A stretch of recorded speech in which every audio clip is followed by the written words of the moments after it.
अल्लाह जिसका चाहता है रिज्क फराह कर देता है और जिसका चाहता है तंग कर देता है।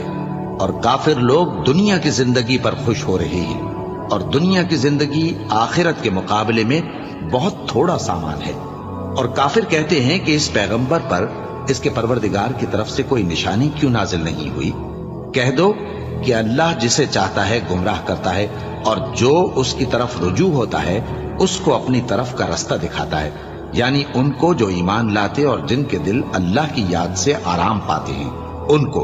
और सुन रखो कि अल्लाह की याद से ही दिल आराम पाते हैं। जो लोग ईमान लाए और अमल नेक किए उनके लिए खुशहाली और उम्दा ठिकाना है।